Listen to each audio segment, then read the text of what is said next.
Muy bien, bienvenidos nuevamente a la sección de speaker en este Water Rice Day. Estamos muy emocionados de recibir a Alejandra Marcote. Ella es directora de Aprender del Error, y ella ha desarrollado un concepto bastante integral de cómo cambiar esta visión negativa que tenemos del fracaso y cómo podemos llevar pues la empresa y a nuestro equipo al siguiente nivel. Bienvenida nuevamente, Ale. ¿Cómo estás? Tanto tiempo, ¿no? Nos vimos hace unos minutos. Bueno, muchas gracias por la invitación a este espacio. Gracias a ti por estar con nosotros y bueno, pues te dejo la pantalla y el micrófono para que nos cuentes un poco de Aprender del Error y en un momento regresamos para preguntas y respuestas del público. Genial.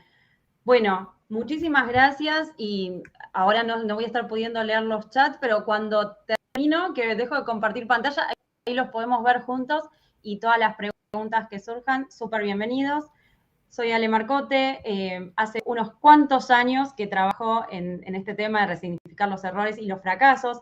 En su momento, en el 2015, impulsé todo lo que fue, bueno, antes estaba Carlos acá, impulsé todo lo que fue el movimiento de Fuck Up Nights Buenos Aires, acá en Argentina, y ya desde hace unos cuantos años, bueno, desarrollando esta idea de aprender del error. Les cuento que yo soy contadora, no siempre me dediqué a esto, tengo 42 años, y allá por mis 30 años, yo trabajaba en empresas, en control de gestión y presupuesto, y allá por mis 30 años, de repente, crisis existencial, vocacional, ¿qué estoy haciendo con mi vida?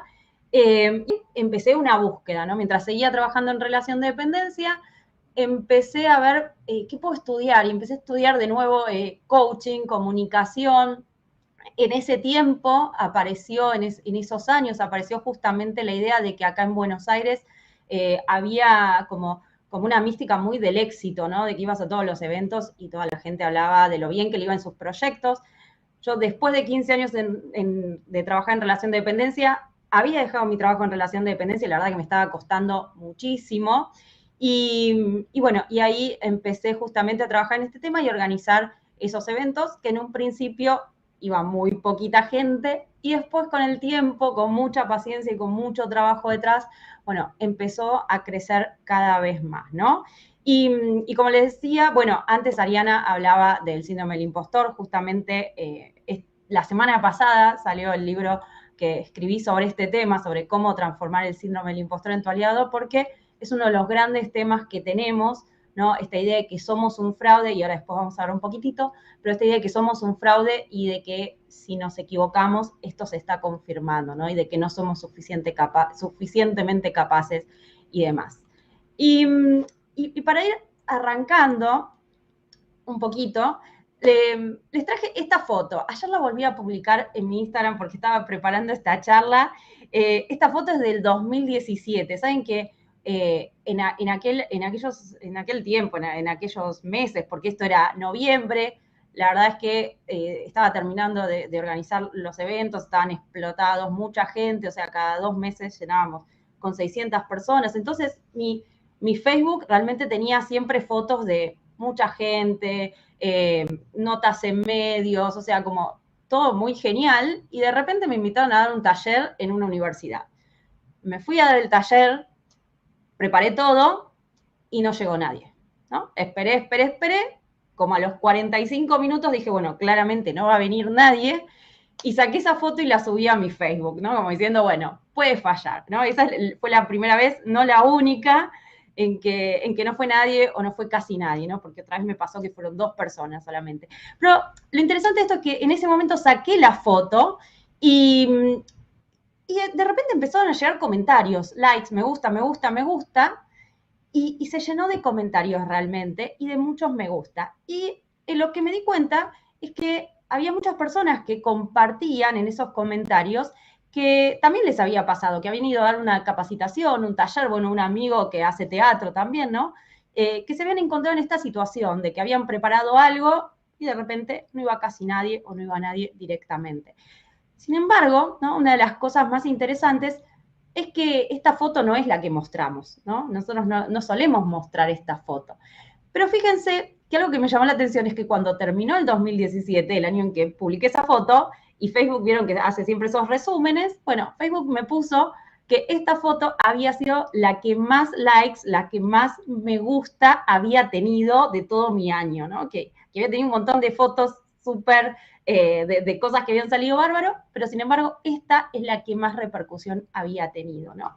Y eso siempre lo muestro y lo recuerdo, y por eso les decía que ayer lo compartí en mi Instagram cuando estaba armando esto, porque digo, qué interesante, ¿no? Nosotros vivimos como la vida según Instagram, donde todo parece que está buenísimo, que funciona bárbaro, y muchas veces, yo diría que casi más veces que las que nos va todo bárbaro, pasan cosas que no eran las que esperábamos, ¿no? Y de hecho, en ese año también, me habían invitado a un programa de televisión, y de repente, en ese momento, empezaron a surgir memes que todavía los siguen publicando hasta hoy. Obviamente nadie me conoce, de la gente que hace el print de pantalla, hace la impresión de pantalla porque ve que abajo dice fracasar está de moda. Se había hecho un programa especial sobre el tema del fracaso, porque estaba muy en auge en ese momento acá toda esta movida que se había armado. Y fíjense que siempre para mí fue muy controversial este título, ¿no? Porque dice, fracasar está de moda. Pero yo creo que fracasar no está de moda. Fracasar es algo que sucede desde que tenemos expectativas, ¿no? Porque justamente el fracaso, podríamos decir, que es no alcanzar las expectativas que tenemos. Pero yo digo, fracasar existe desde siempre. Lo que sí yo espero, y espero también con esta charla, es que fracasar no es que se ponga de moda, pero que sí se ponga de moda poder hablar de eso, poder compartirlo y poder tomarlo como una instancia más de la vida, ¿no? Y fíjense, estos memes, no saben los comentarios, la cantidad de comentarios que tienen de vuelta, de personas compartiendo, ¿no? Y diciendo, bueno, llegó mi momento y cuentan todas estas historias. Y ahora, ¿por qué yo digo, ojalá que esto lo podamos naturalizar? Sencillamente porque cuando nosotros empezamos un proyecto, y acá estamos hablando, ¿no?, del mundo emprendedor, del mundo empresarial, también del mundo personal, ¿no? Pero cuando nosotros empezamos un proyecto, tenemos esa expectativa de que ya está, o sea, empieza y yo ya me veo, ¿no? Quizás el gran emprendimiento, la gran empresa, ¿no? O es más, diría hasta en lo personal, conozco a alguien y yo ya me estoy imaginando que me puse de novia, de novio, que ya me casé, que ya tengo la familia, y de repente lo que sucede es que la realidad es completamente distinta, ¿no? Y en algún momento no solamente se nos viene la lluvia, la tormenta, nadamos con tiburones y no sabemos ni cómo vamos a salir de eso, ¿no? Entonces, esto es lo más habitual, podríamos decir, de la vida. Ahora, lo interesante es que cada vez que sucede algo de esto, de alguna forma nos martirizamos, ¿no? Es como que nos estamos autocastigando. Ay, debería haberlo sabido, ¿cómo me pude haber equivocado así, no?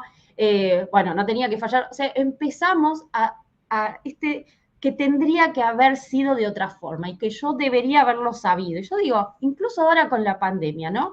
Nosotros no teníamos el manual de la pandemia, así que imposible haber sabido, imposible muchas veces saber cuál es la mejor decisión hasta no pasar por esa situación y ver lo que sucedió, ¿no?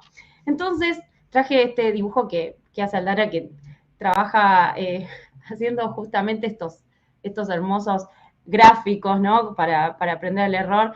Y lo que queríamos traer era esta idea de que muchas veces ponemos las cosas abajo de la alfombra, ¿no? Decimos, ay, no salió bien, y lo voy barriendo y lo voy tirando abajo de la alfombra. Eso como mínimo, ¿no? Por supuesto que le echamos la culpa a otros, al gobierno, al jefe, al otro emprendimiento, al proveedor, a quien sea, ¿no? Pero tenemos esta gimnasia de tratar de que esto no está pasando, ¿no? De alguna forma. Y hablando de emprendimientos, hay un libro que, por lo menos cuando yo empecé a trabajar con emprendimientos, me sirvió mucho, que era de Lean Startup, ¿no? De Eric Rice. Y tiene una frase muy interesante para mí, porque dice, bueno, en realidad no se trata de tener la ventaja de ser el primer jugador, ¿no? Como la primera persona que llega, el primer emprendimiento, la primera empresa, ¿no? Se trata de tener la ventaja de ser el que aprende más rápido, ¿no? Y la única forma de ganar es aprender más rápido.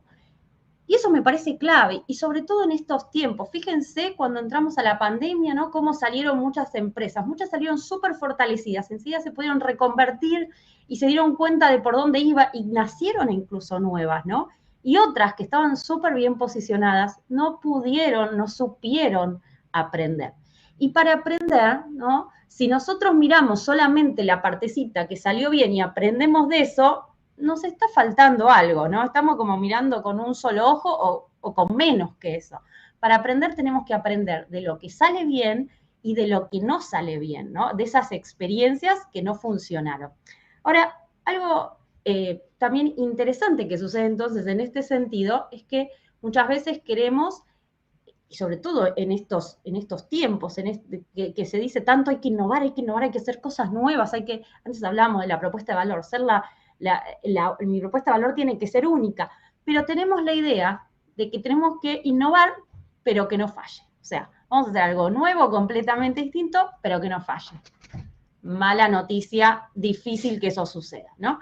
¿Por qué? Fíjense lo que dice Jeff Bezos, ¿no? Quien fundó Amazon. Dice, bueno, para inventar, para innovar hay que experimentar. Ahora, si vos sabés, si sabés de antemano que va a funcionar, bueno, entonces no es un experimento, ¿no? El experimento es eso, en lo que uno esté para innovar, para probar cosas nuevas, y no sabe qué va a pasar. Es decir, puede salir como esperabas, pero puede que no. Y eso lo tenés que tener súper claro, ¿no? Entonces, lo que él dice, esto lo escribió en una carta a sus accionistas hace unos años, es que la mayoría de las organizaciones tienen esta idea de abrazar la invención, la innovación, pero, por supuesto, no están dispuestos a pasar por todos los experimentos necesarios.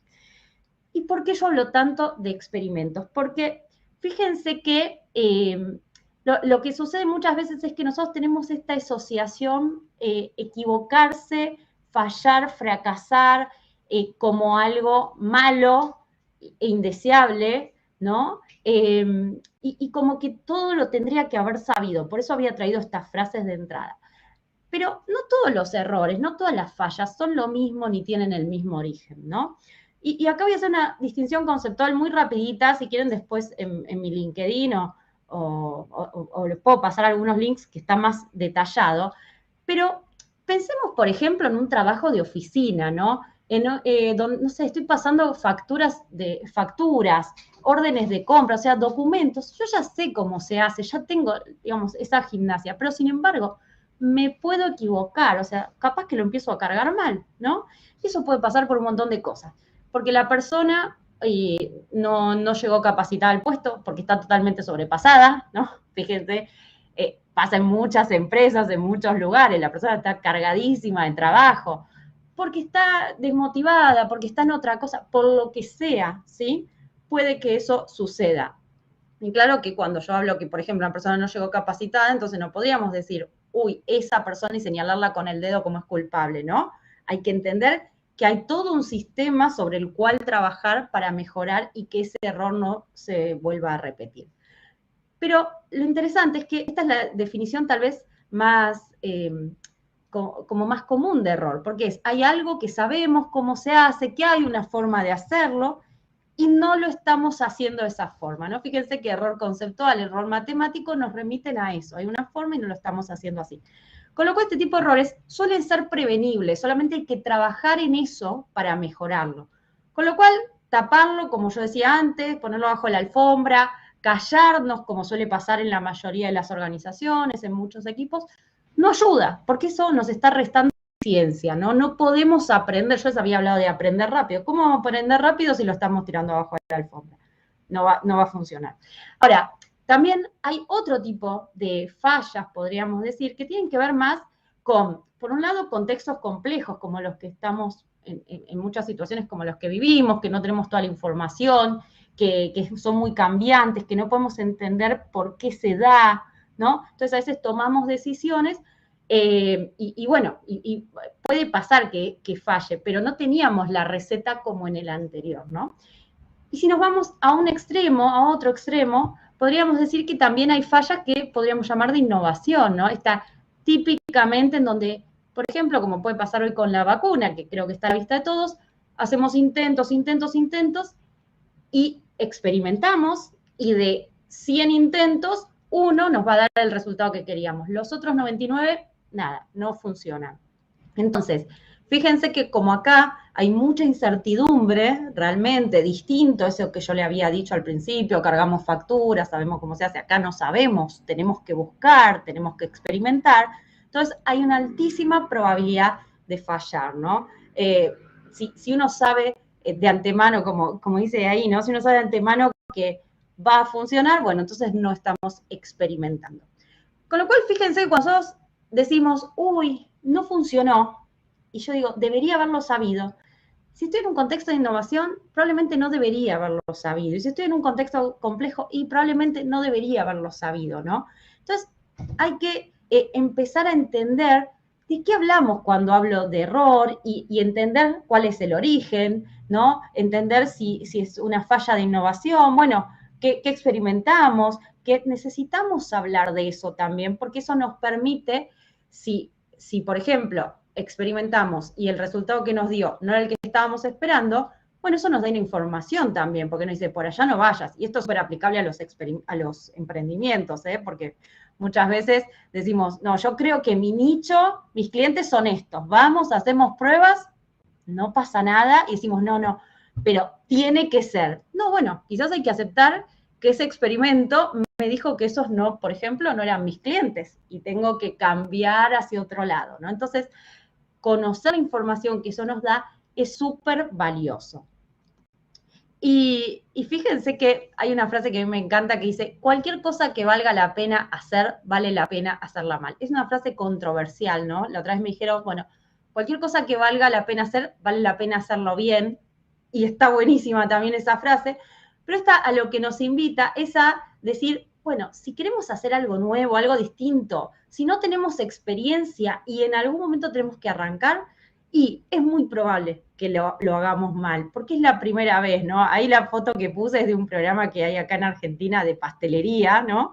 Y esa era la torta que tenían que lograr, y esa fue la torta, la de abajo, que se logró en una de las emisiones, ¿no? Pero tiene que ver con eso, bueno, para hacer esa torta, y probablemente tengas que permitirte y perdonarte hacer esa otra que no está tan buena, pero es la única forma de ganar experiencia y de entender cómo se hace. A veces incluso teniendo una receta, bueno, necesitamos transitar la experiencia, ¿no? Y hablamos acá antes también del miedo, porque yo decía, vale la pena hacerlo mal, pero ¿cómo me estás diciendo, Alejandra, que vale la pena hacerlo mal? Yo tengo un miedo enorme a fracasar, a fallar, a equivocarme, no me lo puedo permitir. El miedo, por supuesto, es un gran obstáculo en los momentos en que hablamos del fracaso. Es un obstáculo, podríamos decir, a la innovación. Ahora, ojo, el miedo es una emoción, el miedo es algo natural que tenemos, después podemos hablar de distintas clasificaciones de miedo y demás, pero es una emoción que nos está diciendo algo. No está mal tener miedo, o sea, es algo que nos ha mantenido, ¿no? Probablemente vivos durante años, al momento en que quizás observamos un peligro, creemos que hay un peligro y demás. Por eso al miedo no lo tenemos que tapar, tenemos que escucharlo. Y escuchar el propio y escuchar también el miedo, por ejemplo, de nuestro equipo. Si estamos en un emprendimiento, si estamos en una empresa, ¿qué nos está pasando? ¿A qué tenemos miedo? Muchas veces no innovamos porque tenemos miedo a perder el trabajo, miedo a lo que va a pasar con nuestra imagen, miedo a perder nuestros ingresos, ¿no? Tenemos miedo, ahí está clarito, a la etiqueta de fracasado, ¿no? Las etiquetas que nos ponemos cuando podemos fallar. Entonces, el miedo es una emoción a la que necesitamos darle lugar, darle espacio, entender qué nos está diciendo y trabajar qué hay en la base de ese miedo. Porque yo creo que si fallo, voy a perder mi trabajo. Porque yo creo que si fallo, voy a perder mi imagen, va a decaer mi imagen, ¿no? ¿Qué hay detrás de eso? ¿Qué pasaría si no lo intento? También podríamos preguntarnos, ¿no? ¿Qué es lo peor que puede pasar? Esas son algunas preguntas para empezar a deconstruir el miedo y sobre todo la invitación es a darle lugar, no a taparlo, ¿no? Porque siempre yo digo, el miedo no es el problema, el miedo es una emoción que nos está señalando algo que pasa en nosotros o en nuestro equipo. Y por supuesto el miedo está súper asociado muchas ocasiones a la perfección, a la creencia, a la perfección del perfeccionismo. Tenemos que hacer todo perfecto.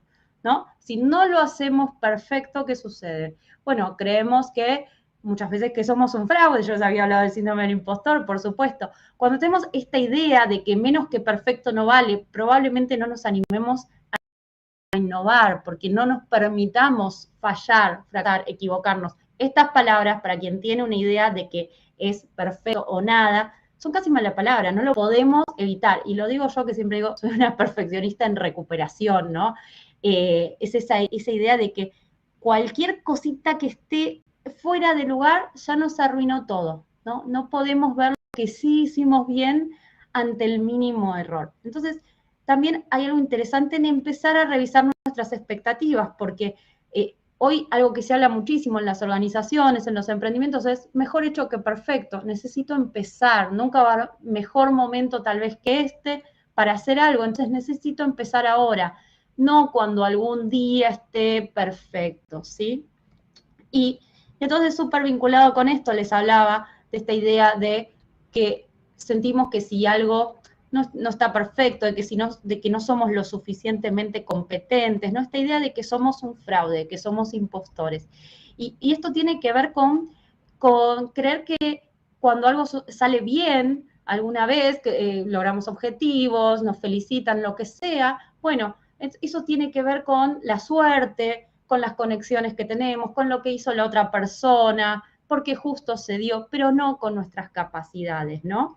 Entonces, de esto en general cuando hablamos del síndrome del impostor, que es algo muy habitual, lo que dicen las estadísticas es que el 70% de las personas, al menos en algún momento de su vida, se sintió así, se sintió un fraude. ¿Y cómo se relaciona esto con el miedo? Primero porque cuando nos sentimos un fraude, tenemos mucho miedo a ser descubiertos. Y justamente el miedo es el miedo a equivocarnos o a fallar, porque si nosotros nos equivocamos o fallamos, bueno, probablemente entonces eso está mostrando que realmente éramos un fraude y que no éramos suficientes, que no somos competentes y demás. Entonces hay que estar muy atentos con estas vinculaciones, ¿no? Con estas ideas que tenemos respecto de ser un fraude. ¿Por qué? Porque en general, cuando nosotros hablamos de equivocarnos y fracasar, tenemos esta asociación, pero equivocarnos o fallar es parte de la vida, ¿no? No nos convierte en un fraude, no está confirmando que somos un fraude. Entonces, para ir cerrando, me gustaría invitarlos a, primero, a trabajar la aceptación, ¿no? A decir, bueno, ok, puede fallar, puede no salir bien, y acuérdense que yo les hablé de distintos tipos de errores, de fallas, pero somos humanos y puede pasar. Lo importante es poder aceptar que es una opción, no negarla, porque la negación es lo que dilata muchas veces que podamos empezar a aprender a transitar ese camino. Pues, por supuesto, a hacernos responsables, ¿no? Siempre digo, si no somos parte del problema, no podemos ser parte de la solución. Entonces, cuando algo no funciona, en lugar de tirar la pelota afuera, ponerlo bajo la alfombra, echar la culpa a otro, bueno, empezar a preguntarnos, realmente, o sea, en esto que no funcionó, ¿qué tuve yo que ver? ¿Qué veo ahora que antes no veía? ¿No? Como, ¿qué me puedo llevar para aprender? Para que esta situación que sucedió no sea en vano. ¿Sí? Otra de las cosas interesantes es trabajar la mentalidad de aprendices, volver a conectar con esa idea de que estamos siempre aprendiendo, de que podemos equivocarnos y podemos decir, no sé, algo que perdimos quizás muy jóvenes, muy chiquitos en algunos casos, en la escuela, ¿no? Donde estaba mal, no podemos equivocarnos, no podemos decir no sé, porque ya se nos tilda de algo, ¿no? Entonces, a veces creemos que tenemos que tener todas las respuestas y decir todo. No, la verdad es que en un mundo tan complejo, donde hay tanta información, bueno, poder empezar a permitirnos decir, la verdad que no lo sé, la verdad que no funcionó, pero puedo aprender de esta situación, ¿no? Y por supuesto esto requiere mucha humildad, trabajar muchísimo la humildad. Y no solamente la humildad, sino el poder reconectarnos con nuestra vulnerabilidad, porque esta frase que dice Brené Brown para mí es maravillosa, que es la vulnerabilidad no es debilidad. Muchas veces la vimos así y sin embargo el conectar con esta vulnerabilidad que tenemos las personas, los humanos, nos permite ser más compasivos con nosotros mismos, ¿no?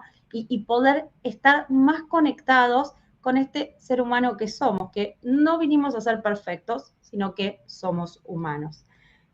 Por eso siempre me gusta cerrar con esta imagen que es de una pieza de cerámica, ¿no? Que se trabaja a través de una técnica que se llama kintsugi, una técnica oriental, ¿no? Y estas piezas de cerámica, probablemente muchos las vieron en internet, bueno, cuando se rompen, cuando le falta un pedazo, se las une, se las rellena con una mezcla de una resina y de un polvo de oro, ¿no? Y entonces estas vasijas pasan a ser mucho más resistentes. Y lo interesante de todo esto es que también pasan a ser mucho más valiosas, ¿no? Para el mercado.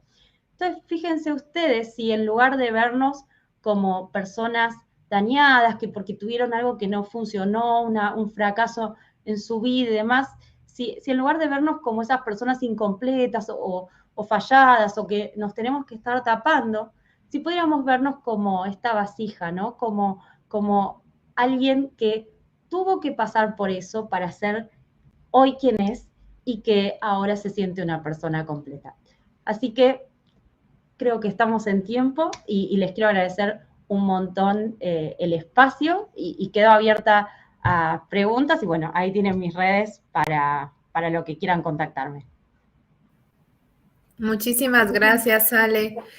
Bueno, pues muy completa esta presentación. Yo, antes de pasar a las preguntas que tenemos, me gustaría hacerte una que me parece súper importante, sobre todo para las emprendedoras.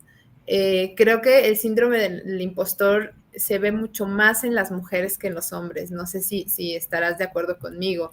Y quisiera preguntarte, ¿qué consejos puedes darles a ellas para combatir este síndrome? Ok, sabes que en un principio, bueno, el síndrome del impostor lo descubren unas psicólogas hace más de 40 años trabajando con mujeres, ¿no? Con mujeres que ellas consideraban muy exitosas y ellas no se veían así. Entonces nace de un paper que se escribe sobre un grupo de mujeres y durante bastante tiempo se creyó esto de que tenía mucha más incidencia en las mujeres y que en los hombres.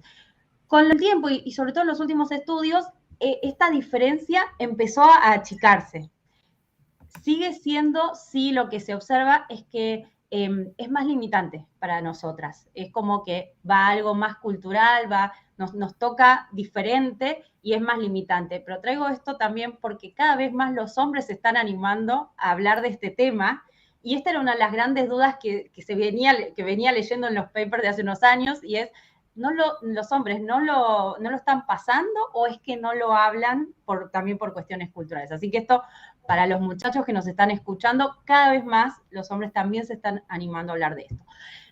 Respecto de las mujeres, bueno, inciden varios temas culturales, ¿no? Por ejemplo, esta creencia que siempre ha habido, digo siempre porque no estamos tan lejanos en el tiempo, ¿no? Respecto de, por ejemplo, que las mujeres no son intelectuales, ¿no? Este tema de la intelectualidad, sobre todo, bueno, es un tema que ha afectado mucho a las mujeres, sobre todo en su propia concepción y también en los entornos, ¿no? Hoy hay entornos muy masculinizados, tal vez, por ejemplo, lo que son las áreas STEM, ¿no? Estas áreas de ciencia, tecnología, matemática, en donde las mujeres no han estado y no tienen incluso, bueno, hasta puestos, por ejemplo, directivos, ¿no? Y está esta idea, hay estadísticas hasta hace muy poco, encuestas, perdón, en donde, por ejemplo, bueno, que las mujeres en determinadas áreas científicas no están porque justamente por este tema de la competencia intelectual, ¿no? Cuando hoy se sabe que no hay ninguna diferencia en términos, la neurociencia lo ha mostrado, por ejemplo, en temas de cerebro, ¿no? Entonces vos fíjate, eso ha sido algo que bueno, eso lo profundizo bastante porque es muy interesante cómo sigue afectando, ¿no? También las expectativas respecto, por ejemplo, a lo profesional, ¿no? Hasta hace 60 años era muy diferente la vida de las mujeres, ¿no? En general estábamos mucho más trabajando en lo que tenía que ver con tareas de cuidado, ¿no? Las mujeres empiezan a salir mucho más masivamente al mercado laboral en los últimos 60 años y algo que empieza a pasar, bueno, que empieza a estar tanto haciendo el trabajo, continuamos haciendo el trabajo del hogar y haciendo el trabajo fuera de la casa. El haber crecido quizás con con esta idea de que el lugar era la casa, porque es lo que culturalmente se decía, bueno, hace que muchas ejecutivas, por ejemplo, lo que digan es que esa es uno de sus principales trabajos internos por hacer, porque llegan a ese espacio, llegan a esa mesa de decisión y dicen, acá no era donde tenía que estar, ¿no? Y también al no haber referentes previamente, ¿no? Y lo vemos en política. Uno ve fotos de mesas de gobierno donde no hay mujeres, de mesas de decisión de empresas donde no hay mujeres. Entonces, el que no estén esos modelos de rol, esas personas ocupando ahí el espacio, también hacen que las personas, las mujeres, cuando estén llegando a ese lugar, sientan que ese no es su lugar y se sientan un fraude. Así que, digamos, ahí hay para profundizar bastante porque tiene que ver mucho con un tema cultural que venimos arrastrando, ¿no? Pero es muy interesante. Con lo cual, digo, para trabajar, yo digo, lo primero, lo más barato, podría decir, es, antes de un curso y de todo, es compartirlo, poder encontrar a alguien con quien hablarlo. Vos sabés que cuando este tema, puedes encontrar una amiga, una compañera de trabajo. Imagínate, yo te dije que el 70% de las personas como mínimo en algún momento lo pasaron. Hoy las estadísticas dicen bastante más en algunas situaciones, en algunos ámbitos, ¿no? Entonces, encontrar a alguien con quien lo compartas, que cuando vos te sentís así, no sé, yo te digo, Xochi, ¿sabés qué? Venís que acá, yo creo que vos sos la indicada para este puesto. Y vos decís, ¿yo cómo voy a ir? O sea, ¿se equivocaron? O sea, seguro que no, o no encontraron a nadie más. No, bueno, cuando esos pensamientos te asaltan, darse vuelta y compartirlo con alguien con quien tengas confianza, por supuesto, esto no es, lo ando publicando en Facebook, ¿no? Pero compartir con alguien con quien tengas confianza, empieza uno a poder bajar eso, a que la otra persona que entiende lo que está pasando, te puede ayudar a conectar con la experiencia que vos tenés, con lo que sí sabés, con lo que puede estar viendo quien te llamó, ¿no? Entonces, empezar a conversar sobre los miedos también. Yo creo que el trabajo de a pares o en grupos es muy, muy efectivo. Por supuesto que después hay que trabajar sobre el propio valor, sobre las experiencias, ¿no? Hay un trabajo muy, digamos, hay muchos caminos sobre cuál es la creencia. Yo, por ejemplo, en el libro desarrollo 7 creencias básicas. Entonces, cuando uno empieza a identificar cuál es la creencia, por ejemplo, debería hacerlo todo perfecto, porque si no soy un fraude, bueno, hay que empezar a trabajar y profundizar en esa creencia, pero eso ya es un poco más profundo, por supuesto. Perfecto, Ale. Oye, pues me gustaría que contestaras una de las preguntas. Tenemos ahí a Karina que pregunta, ¿cómo podríamos cambiar esta cultura del temor a equivocarnos? Yo creo, acá ha estado Carlos y hemos estado hablando, ¿no?, bastante de esto. Si hablamos de cultura, hablamos de un trabajo probablemente de mucho tiempo, de muchos años, porque nos hemos criado de esta forma. Entonces, cuando hablamos de cultura hay que, cada uno por supuesto puede poner su granito de arena, ¿no? Pues yo siempre digo, la cultura en general no tiene que ver con el decir, con el discurso, sino con el hacer. En una organización, por ejemplo, no, la cultura no la crean los líderes cuando dan sus grandes discursos, sino con qué hacen, ¿no? Si abren una reunión y pueden compartir su experiencia de una decisión que tomaron y no funcionó, por ejemplo. Entonces, la podemos cambiar a partir de los hechos. Yo siempre digo, empecemos por nuestro metro cuadrado, empecemos por nosotros mismos, cómo nosotros estamos, qué es para nosotros un error, qué es para nosotros un fracaso. Yo, por ejemplo, tengo mi propia definición que digo, para mí el fracaso es no intentarlo. Entonces, ese es hoy mi definición de fracaso. Si lo intenté, lo hice de acuerdo a como yo soy, a mis valores, y no funciona, bueno, yo voy a estar tranquila, ¿no? Entonces, el primer paso es empezar a entender qué es para mí el fracaso, o los errores, poder trabajar en aceptarlos en el círculo cercano, porque muchas veces podemos empezar cambiando cuál es la charla y la conversación que hay en casa, ¿no? Cómo trabajamos con los chicos, con nuestros padres, con nuestras parejas, en el trabajo con nuestro equipo. Yo diría que es más un trabajo, digamos, de uno a uno y tal vez yo hoy empecé la charla compartiendo una experiencia propia, porque creo que siempre podemos cambiar las cosas, pero desde nosotros. Porque si le pedimos a otros lo que nosotros no damos, creo que eso no va a funcionar. Claro, muy bien con el ejemplo. Y vamos a otra pregunta rápidamente que me pareció súper curiosa. ¿Por qué cuesta tanto trabajo reconocer el fracaso? Yo creo que porque está muy penalizado. Digamos, antes traía el ejemplo de la escuela.